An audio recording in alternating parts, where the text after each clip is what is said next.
Milan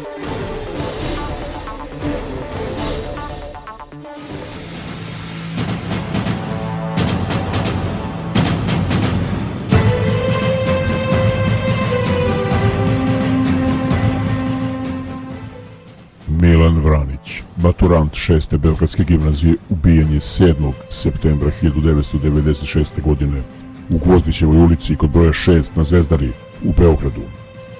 Milan je to veče išao da isprati drugaricu kući. Sa njim su bili njegovi drugari Goran Tasić i Marko Pašalić. Oni su drugaricu dopratili do stana, ali pošto je kiša bila jaka, stali su u ulaz zgrade čekajući da kiša stane. U jednom trenutku njihov drugar Marko se udaljio od njih. Tada je iz mraka iskočio naoružani muškarac. U početku oni nisu vidjeli pištolj i nisu vidjeli opasnost. Tada ubica Ljubomir Stevanović vadi pištolj i bez ikakvog povoda puca u Milana. Hvatajući se za stomak, Milan je pao na stepenište. Milanov školski drug Goran stajao je nemoćan na stepeništu, nemoćan da se pokrene, užasnut prizorom. Pred njegovim očima ubica ostavlja teško ranjenog Milana i okreće se ka Goranu.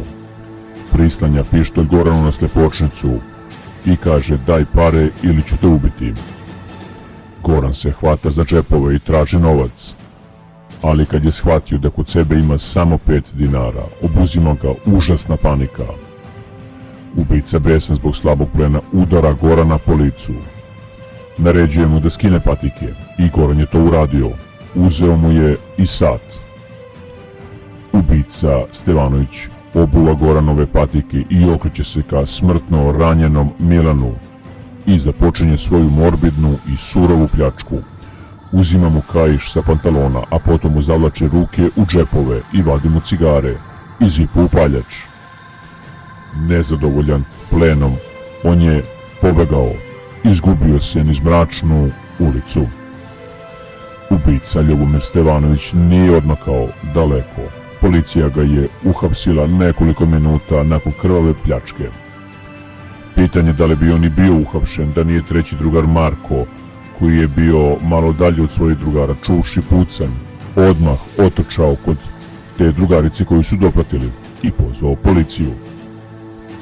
Hitna pomoć koja je došla prebacila je Milana u urgentni centar. Lekari su pokušali da mu spasu život, ali nažalost nisu uspjeli. On je isto veče preminuo. Ljubomir Stevanović je bio stari znalac policije. On je ranije osuđivan zbog teških krađa i sve do 5. septembra te godine bio je u istražnom zatvoru.